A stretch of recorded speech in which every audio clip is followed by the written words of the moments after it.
नमस्कार, मैं हूं दीपाली नंदा। एक बार फिर से हम हाजिर हैं लेकर आपकी कमाई बढ़ाने वाला पर्सनल फाइनेंस पर हमारा खास show your money. Your money में हम आपको न सिर्फ बचत करना बताते हैं बल्कि अपनी बचत पर आप मोटा मुनाफा कैसे कमा सकते हैं ये गुर भी सिखाते हैं। तो अगर आप भी योर मनी में अपना सवाल पूछना चाहते हैं तो आप हमें ईमेल कर सकते हैं। हमारा ईमेल आईडी है yourmoney@nw18.com और साथ ही आप हमें 7045220000 पर अपना सवाल व्हाट्सएप भी कर सकते हैं। इसके अलावा हम आपको बताना चाहेंगे कि योर मनी फेसबुक और एक्स पर भी लाइव है। आप हमें यहाँ पर भी अपना सवाल भेज सकते हैं और हम कोशिश करेंगे ज्यादा से ज्यादा दर्शकों के सवालों का जवाब अपने एक्सपर्ट से लेने की।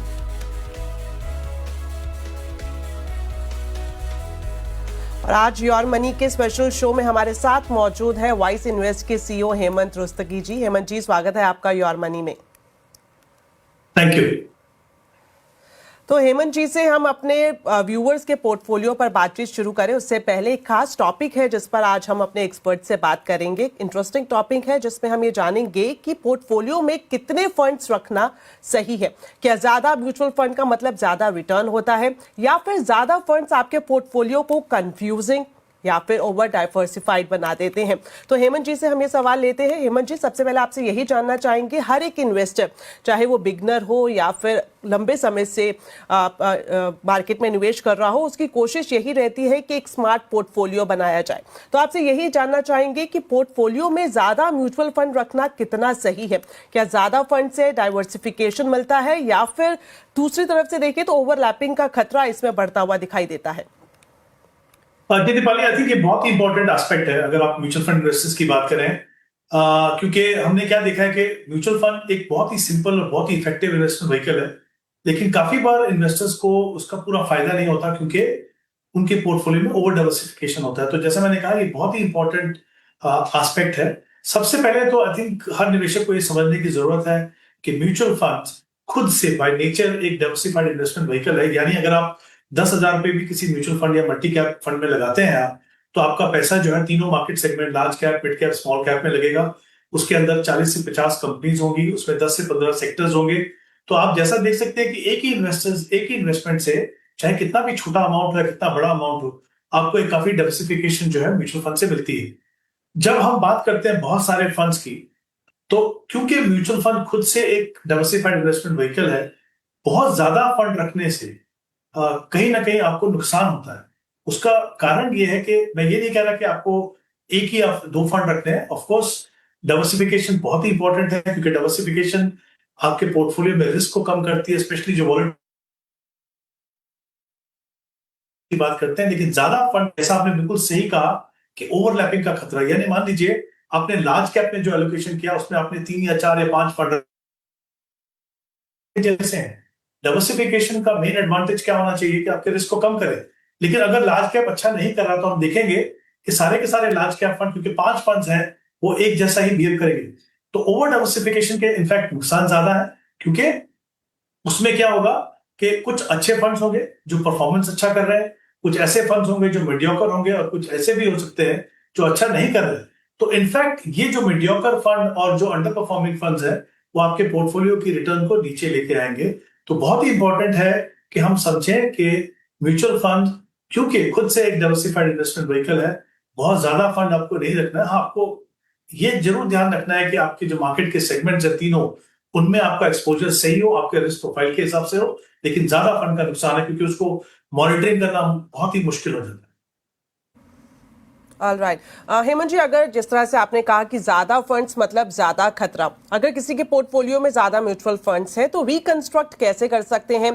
किस तरह की स्ट्रैटेजी अपनानी चाहिए ताकि ये पता लगाया जा सके कि किन फंड्स में बने रहें और किन फंड से निकलना सही है? ये भी इंपॉर्टेंट एस्पेक्ट है। जैसा मैंने कहा कि ओवर डाइवर्सिफिकेशन का नुकसान ही होता है।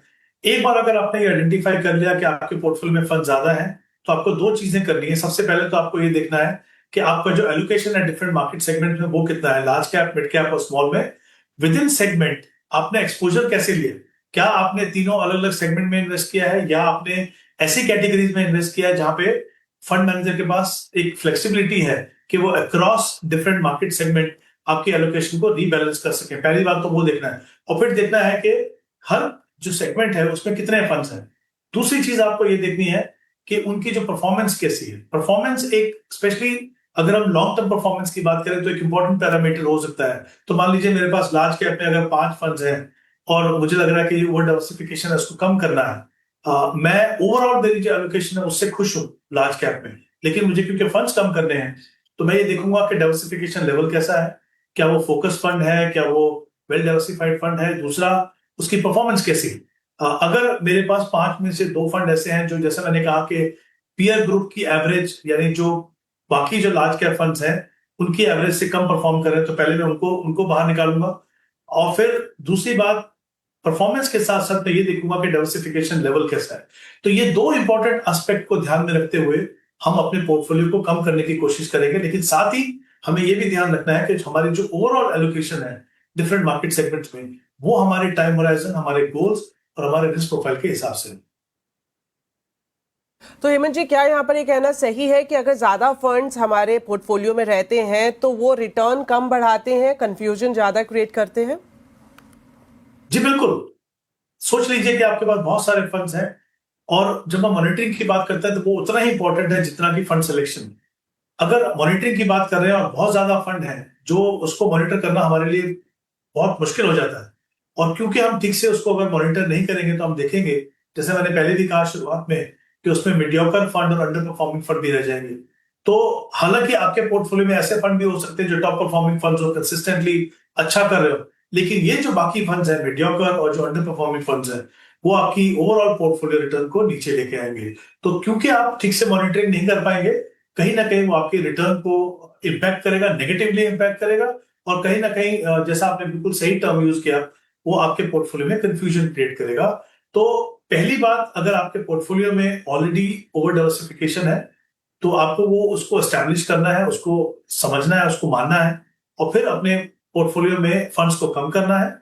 और हमने जैसे बात की कि किस तरीके से उसको कम करना है, उस तरीके से आप करें, पोर्टफोलियो को कंसोलिडेट करें, समय रहते कंसोलिडेट करें, और अपने आप को इतना समय दें कि आपके पास लंबा होराइजन हो, ताकि एक कंसोलिडेटेड पोर्टफोलियो आपको एक अच्छी परफॉर्मेंस दे सके। तो बहुत इंपॉर्टेंट है कि आप अपने पोर्टफोलियो से कंफ्यूजन को हटाएं, और जो कंसोलिडेशन करने की जरूरत हो तो डेफिनेटली उसको करना चाहिए।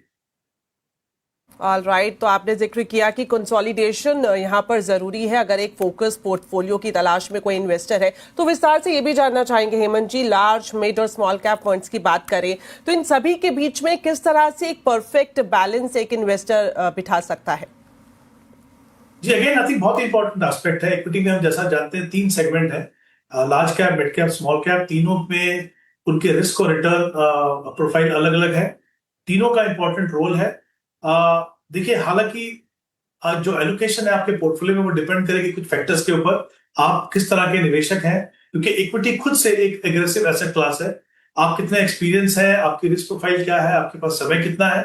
लेकिन अगर हमें एक थंब रूल की बात करनी है तो मेरे हिसाब से किसी भी लॉन्ग टर्म निवेशक के पोर्टफोलियो में हमेशा लार्ज कैप के लिए एक बायस रहना चाहिए। बायस का मतलब ज्यादा एलोकेशन जो है वो लार्ज कैप पे रहनी चाहिए। तो तकरीबन अगर मुझे उसको नंबर्स में डालना तो मैं कहूंगा कि 45 to 50% आप लार्ज कैप में रखिए अपना पैसा, क्योंकि ये एक ऐसी कंपनीज हैं जो दिग्गज कंपनियां हैं, भारत की 100 टॉप मार्केट कैप वाली कंपनीज हैं। ये लंबे समय तक आपके पोर्टफोलियो में बनी रह सकती हैं। उसके बाद 30 से 35% आप मिड कैप पे रखें, और बाकी 15 से 20% जो है आप स्मॉल कैप पे रखें, क्योंकि मिड कैप और स्मॉल कैप में लार्ज कैप से ज्यादा रिटर्न देने का पोटेंशियल है, लेकिन वहां पे रिस्क भी ज्यादा है। तो आपको तीनों में रिस्क और रिटर्न के बीच में आपको बैलेंस बना के चलना है। अब इंपॉर्टेंट एस्पेक्ट ये होता है कि आप इन तीनों सेगमेंट में एक्सपोजर कैसे लें। जैसा मैंने शुरुआत में भी कहा कि या तो आप तीनों सेगमेंट के अलग अलग फंड में पैसा लगाएं, वहां पे आपके लिए मुसीबत हो सकती है कि आप उसको रीबैलेंस कैसे करें, उसको टाइमिंग कैसे करें। तो मुझे लगता है कि ऐसी कैटेगरीज जैसे large and mid cap, multi cap, इस तरह की कैटेगरीज में आप जाइए जहां भी रीबैलेंस करने की जरूरत होगी, फंड मैनेजर आपके बिहाफ पे करके रखेंगे। तो मुझे लगता है कि ये इंपॉर्टेंट है कि आप एक थंब रूल या अपनी एलोकेशन के हिसाब से एलोकेशन बनाइए और उसको मेंटेन कीजिए। एलोकेशन करना इंपॉर्टेंट तो है ही, साथ में उसको मेंटेन करना भी इंपॉर्टेंट है।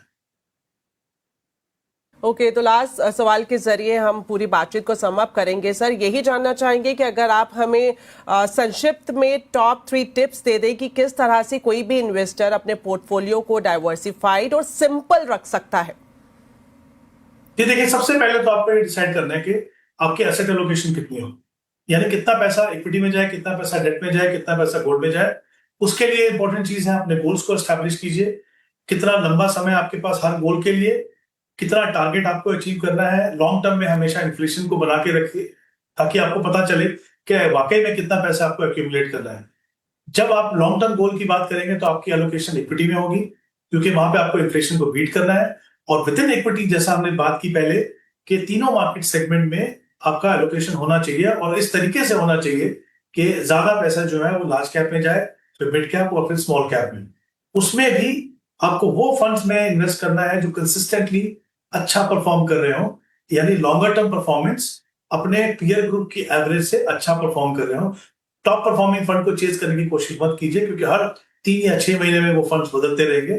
कंसिस्टेंटली परफॉर्मिंग अच्छे क्वालिटी फंड्स में आप इन्वेस्ट कीजिए। तो एक प्रोसेस को फॉलो करना है, गोल्स को डिफाइन करना है, एसेट एलोकेशन करना है, और विद इन एसेट एलोकेशन अगर हम इक्विटी की बात करें, तीनों सेगमेंट में एक्सपोजर उन फंड्स के द्वारा जहां पे फंड मैनेजर के पास फ्लेक्सिबिलिटी हो और वो अच्छा परफॉर्म करे। तो ये एक प्रोसेस अगर आप फॉलो करें, आप एक अच्छे इन्वेस्टर बन सकते हैं लॉन्ग टर्म में, और अच्छा जो सही पोटेंशियल है इक्विटी का, उसका फायदा उठा सकते हैं। बिल्कुल, तो हेमंत जी ने काफी सिंपल प्रक्रिया बताई है, आसान भाषा में बताई है कि किस तरह से आप अपने पोर्टफोलियो को डाइवर्सिफाइड करके और साथ ही साथ सिंपल रखकर एक स्मार्ट इन्वेस्टर बन सकते हैं। तो चलिए अब शुरुआत करते हैं हमारे व्यूवर्स के पोर्टफोलियो पर बातचीत की, और हमारे साथ पहले व्यूवर्स जुड़ गए हैं। जय जी जुड़े हैं मुंबई से, इनकी उम्र 40 साल है। जय जी, स्वागत है आपका योर मनी में, बताएं आपका सवाल। Yeah, thank you. So basically मेरा current corpus जैसा मैंने भेजा है, it's around 50 lakhs and I can do like around 1.4 lakh SIP is what मतलब मैं currently कर रहा हूँ, and I have मतलब मेरे बहुत सारे funds है, so I just want to check कि allocation कैसा है, and I'm looking at long term for like 18 years तक, and goal is retirement currently. तो रिटायरमेंट के लिए वेल्थ क्रिएशन का प्लान है, और जिस तरह से इनके पोर्टफोलियो पर एक नजर डाल लेते हैं तो कई सारे फंड्स इसमें मौजूद है। पारंपरिक फ्लेक्सी कैप है, HDFC फ्लेक्सी कैप फंड है, ICICI प्रूडेंशियल वैल्यू फंड है, Motilal Oswal mid cap, SBI Contra fund, और इसके अलावा एडलवाइज का मिड कैप फंड भी है। Motilal Oswal gold and silver fund में ये निवेश कर रहे हैं, और साथ ही साथ दूसरे फंड्स भी इनके पोर्टफोलियो में हमें दिखाई दे रहे हैं। तो हेमंत जी, अगले 18 साल में किस तरह से जो इनका एलोकेशन है, जो फंड्स इन्होंने अपने पोर्टफोलियो में रखे हैं, जो इनका टारगेट है, क्या ये अचीव कर पाएंगे? देखिए दीपाली, इनकी जो SIP है वो 1,40,000 की है, और जो इनका जो करंट कॉर्पस उन्होंने बनाया है अभी तक वो 50 लाख है, और 18 साल का इनके पास समय है। तो अगर हम 12% की एनुअलाइज रिटर्न मान के चलें तो करीब करीब 14 से 15 करोड़ का कॉर्पस से बना पाएंगे। अच्छी बात यह है कि ऑल इक्विटी पोर्टफोलियो है, ब्रॉडली कुछ पैसा गोल्ड और सिल्वर में लगा है, और फंड सिलेक्शन भी मैं कहूँगा अच्छी है, हालांकि कुछ बदलाव की जरूरत है मुझे लगता है, ताकि उनके पोर्टफोलियो की रिटर्न जो है बेहतर हो सके।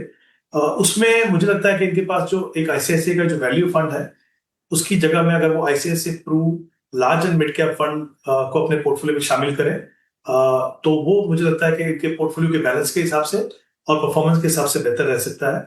उसके अलावा मैं देख रहा हूँ कि इनके पास एक गोल्ड एंड सिल्वर फंड है और साथ में गोल्ड फंड भी है।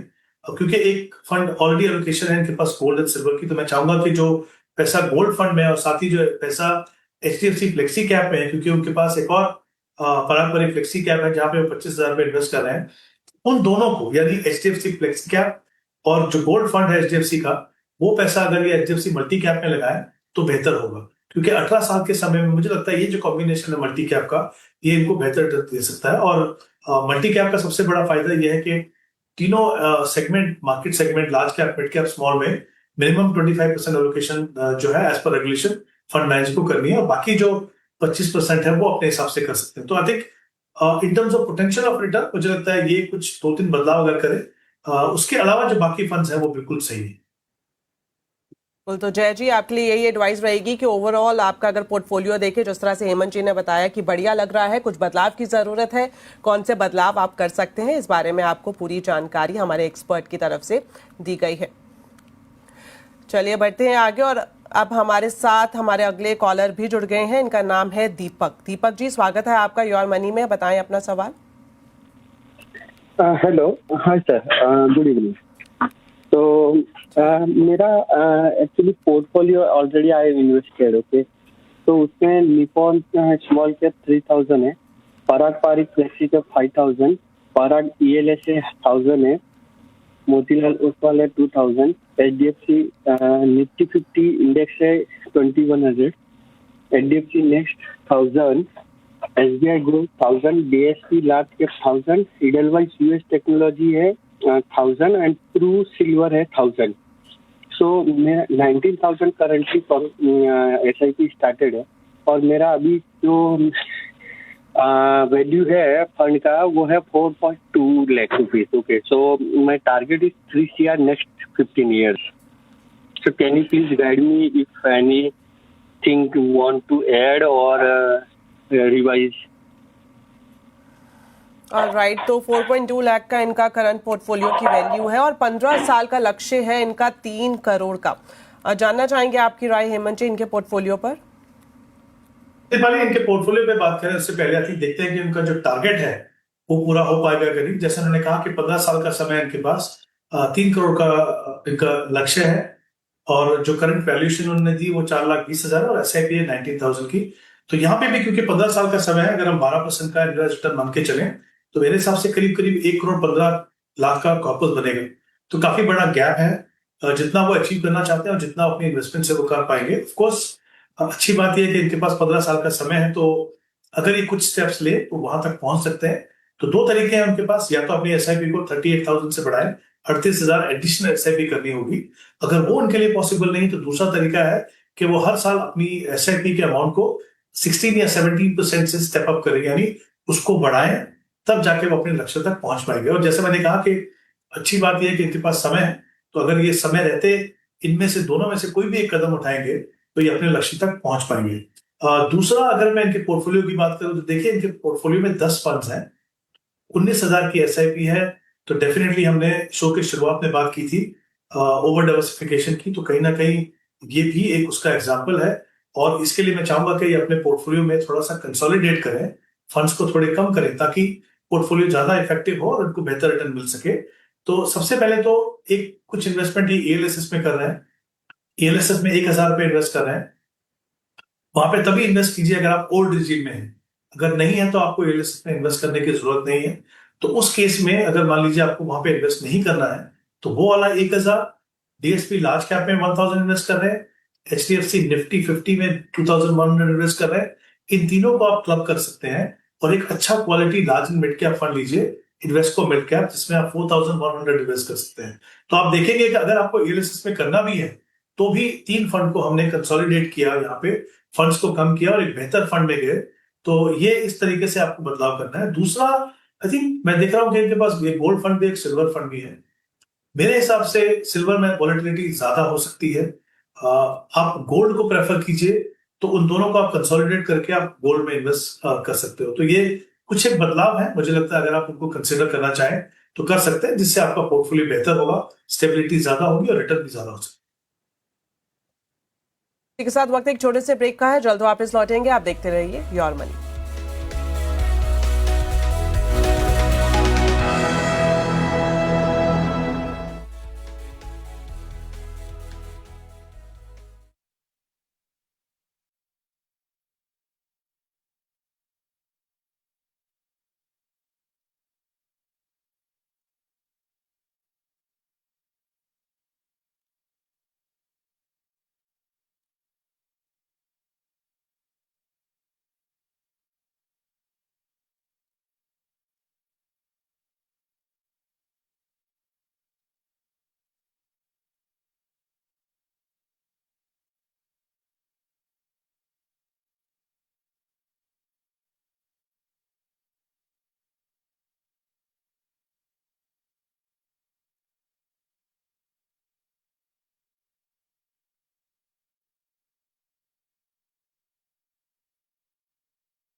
ब्रेक के बाद आपका स्वागत है योर मनी में। और आज योर मनी में हमारे एक्सपर्ट हेमंत जी हमारे साथ लगातार बने हुए हैं हमारे दर्शकों के पोर्टफोलियो पर अपनी राय देने के लिए।